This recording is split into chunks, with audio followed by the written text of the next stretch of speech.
Hello दोस्तों, मैं रिजवान सैफ़ी। उम्मीद करता हूँ आप सब लोग ठीक होंगे। आज इस वीडियो में मैं बात करूँगा कि टीडीएस डिपॉज़िट करने की ड्यू डेट क्या होती है एंड इन केस आपको टीडीएस की रिटर्न फाइल करनी है तो उसकी ड्यू डेट क्या रहती है। एंड थर्ड हमारा पॉइंट होगा, इन केस टीडीएस का पेमेंट आप लेट करते हो ड्यू डेट से तो उस पर इंटरेस्ट कितना लगेगा एंड कैलकुलेशन कैसे होगी। एंड फोर्थ हमारा पॉइंट होगा कि टीडीएस का अगर आप लेट डिडक्शन करते हो, लेट सपोज़ कि आपको आइडिया नहीं था टीडीएस डिडक्ट होना है बट आपने बाद में काटा तो उसको बोलते हैं लेट डिडक्शन। तो उस केस में इंटरेस्ट की कैलकुलेशन कैसे होगी। लास्ट हमारा पॉइंट होगा कि इन केस आपने टीडीएस की रिटर्न लेट फाइल की है तो कितनी पेनल्टी लगेगी। इन केस आपने हमारा चैनल सब्सक्राइब नहीं किया है तो आप चैनल सब्सक्राइब कर सकते हैं। यहाँ मैं डिस्कस करूँगा बेसिकली टीडीएस डिपॉजिट करने की ड्यू डेट क्या होती है। ठीक है, तो बेसिकली ड्यू डेट का मतलब होता है वो डेट जिस डेट तक पेमेंट करने पे आप कोई एडिशनल इंटरेस्ट या पेनल्टी नहीं देनी होती है, राइट। तो बेसिकली जो टीडीएस के केस में ड्यू डेट होती है, इन नॉर्मल केस आपका फरवरी तक ये होता है 7th of the next month. तो लेट सपोज अप्रैल का जो नेक्स्ट मंथ होगा मई होगा तो मई की 7th तक आपने डिपॉजिट कराना है।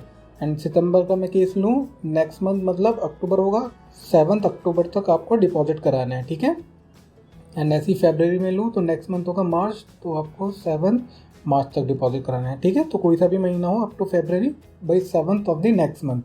But specially in case of March government ने एक्स्ट्रा टाइम दिया हुआ है बाई 30th अप्रैल। ठीक है, तो यहाँ पे बेसिकली एक्स्ट्रा टाइम दिया हुआ है। Otherwise in case of other month other than March आपको 7th of the next month deposit करना ही होता है। ठीक है, इससे आपका एक भी दिन लेट हो जाएगा तो आपके टीडीएस की पेमेंट लेट मानी जाएगी। एंड देखिए इसमें एक इम्पॉर्टेंट पॉइंट ये है कि कभी कभी ऐसा होता है, लेट सपोज 7th जो हमारी डेट थी उसको पब्लिक हॉलीडे हो गया या बैंक से बंद थे इस टाइप का, तो उस केस में मैं एडवाइस करूँगा कि आप अपना टीडीएस का पेमेंट एक पहले डिपॉजिट कर दीजिए। ठीक है, तो एक दिन पहले डिपॉजिट करने से ये होगा कि आपका लेट नहीं माना जाएगा, क्योंकि 7 को तो public holiday and in case आप 8 को करोगे तो वो लेट ही माना जाएगा। ठीक है, तो फॉर द सेफर साइड आप पहले जमा करा दीजिए। इन केस आपकी कोई क्वेरी है इसमें तो आप मुझसे कमेंट बॉक्स में पूछ सकते हैं। यहाँ मैं डिस्कस करूँगा बेसिकली कि टीडीएस की रिटर्न फाइल करने की ड्यू डेट क्या होती है। देखिए टीडीएस की रिटर्न फाइल करने के लिए बेसिकली जो 12 मंथ होते हैं हम उनको क्वार्टर में डिवाइड कर लें। Quarter means 3 months. ठीक है, तो अप्रैल टू जून फर्स्ट क्वार्टर हम इसको बोलते हैं, जून टू जुलाई 3 महीने का ये सेकंड क्वार्टर कहलाता है, अक्टूबर टू दिसंबर थर्ड क्वार्टर बोलते हैं, जनवरी टू मार्च फोर्थ क्वार्टर होता है। ठीक है, तो टेक्निकली हम इनको इस टाइप से डिवाइड किए होते हैं। एंड देखिए ड्यू डेट की बात करूँ तो अप्रैल टू जून क्वार्टर जो क्वार्टर 1 की रिटर्न जाएगी वो जाएगी बट 31 जुलाई। ठीक है, मीन्स जो क्वार्टर है क्वार्टर एंड होने के नेक्स्ट मंथ बाई 31। ठीक है, तो जून में क्वार्टर एंड हो रहा है तो नेक्स्ट मंथ मीन्स जुलाई में जाएगी। यहाँ सितंबर में क्वार्टर एंड हो रहा है जुलाई टू सितंबर, तो नेक्स्ट मंथ अक्टूबर होगा तो अक्टूबर के 31 तक रिटर्न जाएगी। अक्टूबर टू दिसंबर जो पीरियड होगा थर्ड क्वार्टर उसमें नेक्स्ट मंथ मीन्स जनवरी है, जनवरी की 31 डेट तक जाएगी। And in case of January to March इसका जो नेक्स्ट मंथ आता है वो अप्रैल आता है, बट यहाँ पे देखिए मई है। उसके पीछे रीज़न ये है क्योंकि आपको अगर याद होगा 30 अप्रैल तक तो हमें टीडीएस डिपॉजिट करने का ही टाइम मिलता है। ठीक है, तो टीडीएस डिपॉजिट करने का जो टाइम होता है उससे नेक्स्ट मंथ मीन्स मई मिलता है। यहाँ स्पेशल रिलैक्सेशन है। अगर आपको याद है तो टीडीएस पेमेंट में भी मार्च के केस में स्पेशल रिलैक्सेशन है कि आपको 30 अप्रैल तक करना है, and in case of return filing also आपको थोड़ा ज़्यादा टाइम मिलता है। ठीक है, बेसिकली ये जो रिटर्न जाते हैं ये क्वार्टरली ही जाती है। लेट सपोज आपका पूरे साल कुछ नहीं हुआ, ठीक है, जस्ट आपका फरवरी में एक ट्रांजेक्शन है तो फरवरी बेसिकली जो महीना आएगा वो फोर्थ क्वार्टर में आएगा। तो इट मीन्स आपको जो रिटर्न फाइल करनी है फोर्थ क्वार्टर की 31 मई को करनी है, वो भी नेक्स्ट टू नेक्स्ट मंथ। ठीक है, एंड देखिए इसमें मैं पेनल्टी की बात करूं तो इन केस आपकी टीडीएस की रिटर्न लेट हो जाती है तो यहाँ पर जो पेनल्टी है बेसिकली इसको फीस बोलते हैं, 200 पर डे की आपकी पेनल्टी लगती है। ठीक है, तो ये पेनल्टी बेसिकली बहुत ज़्यादा है। इन केस आपका 100 डेज़ का लेट सपोज डिले हो गया तो उस केस में आपको 20,000 ये पेनल्टी डिपॉजिट करनी होगी पर डे वाली। ठीक है, बट इसमें एक रूल और है कि आपका जो पेनल्टी लगेगी पर डे लगेगी 200 per day, but it is subject to maximum penalty जो भी आपकी अमाउंट ऑफ टीडीएस होगी। तो इसका मतलब है कि आपको 2 कंडीशन चेक करनी है। पहला आपको करना है पर डे जो पेनल्टी है वो निकालनी है। लेट सपोज 100 डेज़ का डिले था तो 100 डेज और 200 पर डे की पेनल्टी, तो मतलब 20,000 अमाउंट आया। दूसरी कंडीशन चेक करनी है, जो मैक्सिमम आपका TDS डिपॉजिट जा रहा है उस रिटर्न में वो कितना है। तो TDS की लेट सपोज मान के चलो, उसमें मैं TDS जो फाइल कर रहा हूँ वो 15,000 का TDS डिपॉजिट कर रहा हूँ, तो इसमें maximum penalty which ever is lower हो जाएगा, ठीक है। तो मैक्सिमम पेनल्टी मेरी 15,000 ही जाएगी, इट मीन्स यहाँ 20,000 नहीं जाएगी। तो गवर्नमेंट ने यहाँ पे बेसिकली बोला है कि मैक्सिमम पेनल्टी आपकी TDS की अमाउंट ही होगी, ठीक है। देखिए नेक्स्ट पेनल्टी है, बेसिकली ये जो मैंने आपको बताई थी, ये 234E में फ़ी लगती है या पेनल्टी आप बोल लीजिए। बट एक पेनल्टी और लगती है, वो होता है 274H की पेनल्टी, बट ये कंडीशनल है, यहाँ तो मैंडेटरी लगेगी ही लगेगी, इवन एक दिन का डिले भी है तो।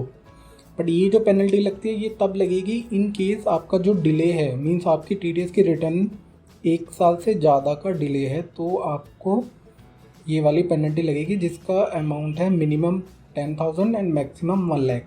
एंड ये जो बेसिकली पेनल्टी है, ये असेसिंग ऑफिसर को पावर है, जो TDS ऑफिसर होगा, कि वो लगा सकता है, ठीक है। तो आप तो अपनी नॉर्मल रिटर्न फाइल करेंगे, इन केस ऑफिसर को लगता है कि आपकी जो TDS की रिटर्न है वो 1 साल से ज़्यादा डिले है एंड उसको पेनल्टी लगानी चाहिए, तो वो अलग से आपको नोटिस इशू कर सकता है, ठीक है।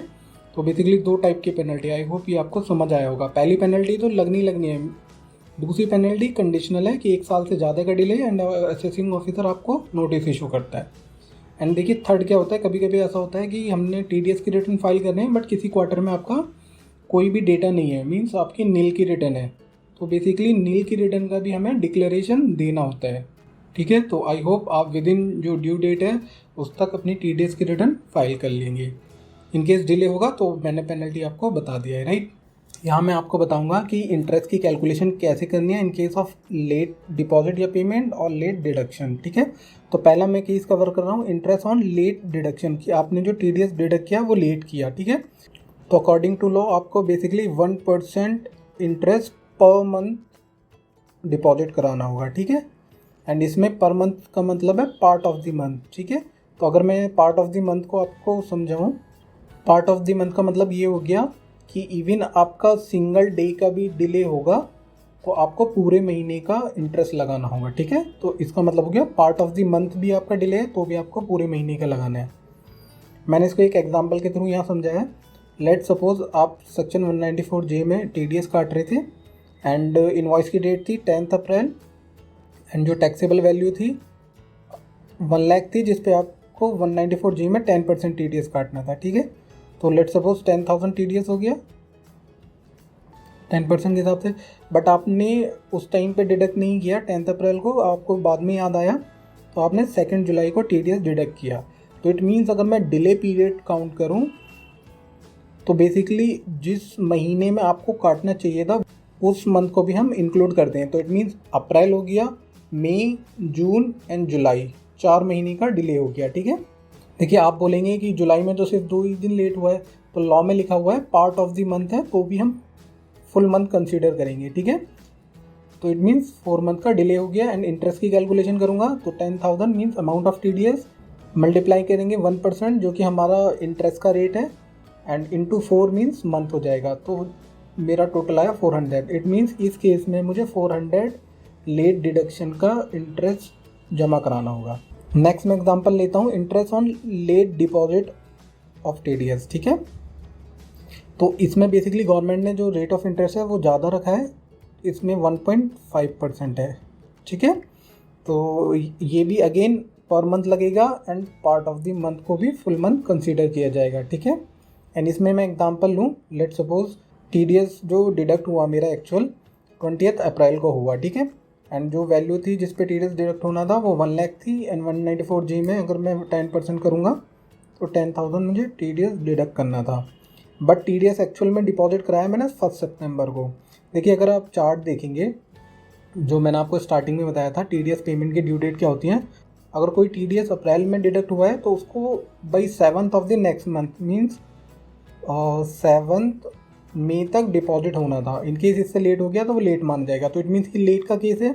तो लेट के केस में बेसिकली क्या होता है, जिस महीने आपने TDS डिडक्ट किया उस महीने को भी हम लेट मानते हैं, ठीक है। इनकेस एक भी दिन लेट हो गया, लेट सपोज 7 मई को आपको TDS पे करना था बट ये हो गया 8 मई, आपने किया 8 मई को, तो इट मीन्स एक दिन का डिले। तो इस केस में, डिले के केस में आपको एक तो अप्रैल महीने का भी आपको इंटरेस्ट कैलकुलेट करना है एंड मई का भी।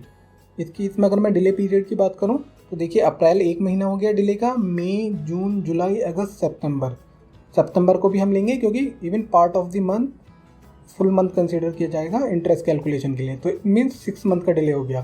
तो देखिए डिले में मैंने 6 मंथ लिखा हुआ है, ठीक है। इवन सिंगल डे का भी डिले है तो भी आपको फुल मंथ ही कंसीडर करना होगा वो। अगर मैं इंटरेस्ट की कैलकुलेशन करूँगा तो अमाउंट ऑफ TDS 10,000 थी, इसका 1% करेंगे TDS के अमाउंट का, एंड डिले पीरियड 6 मंथ हो गया, तो ये 900 आपका इंटरेस्ट आएगा, interest on late payment of TDS, ठीक है।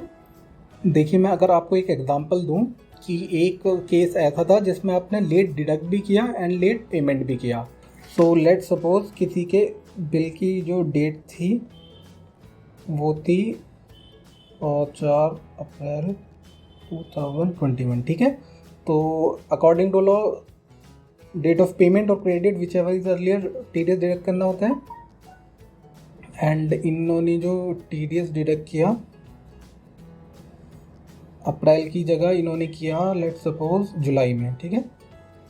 5 जुलाई 2021 को डिडक्ट किया एंड इन्होंने जो TDS की पेमेंट की ये आपकी की सितंबर में, लेट सपोज 6 सितंबर 2021। तो बेसिकली इस केस में मुझे इसको 2 कैटेगरी में डिवाइड करना होगा। एक करना होगा लेट डिडक्शन पे कितना डिले एंड लेट पेमेंट का कितना डिले है। तो इसमें देखिए लेट डिडक्शन की बात करूं तो कब करना चाहिए था मुझे, अप्रैल में, बट मैंने कब किया, जुलाई में। तो इट मीन्स अप्रैल को भी मैं लेट मानूंगा, अप्रैल, मई, जून, जुलाई। तो इट मीन्स 4 महीने का डिले हो गया। एंड फिर मैं जो इंटरेस्ट कैलकुलेट करूँगा लेट पेमेंट में, बेसिकली मैंने डिडक्ट कब किया था, डिडक्ट मैंने किया था जुलाई को, ठीक है, अनपे किया सितंबर को। तो इट मीन्स ये हो गया, जुलाई भी अपने आप में लेट ही माना जाएगा क्योंकि आपको जो पेमेंट करना था ऑब्वियस अप्रैल में डिडक्ट करके मई में करना था, बट आप डिडक्ट भी लेट कर रहे हो तो इट मीन्स पेमेंट भी बाय डिफ़ॉल्ट लेट हो गया। तो इस केस में आपको जुलाई, अगस्त, सितंबर मीन्स 3 महीने का डिले हो गया आपका। तो इट मीन्स ये हो गया, जब आप इंटरेस्ट पे करोगे 4 महीने का तो 1% के हिसाब से करोगे एंड 3 महीने का आप पे करोगे 1.5% के हिसाब से, ठीक है। आई होप ये आपको समझ आया होगा। इन केस आपका कोई डाउट है तो आप मुझसे कमेंट बॉक्स में पूछ सकते हो। Thank you for watching this video.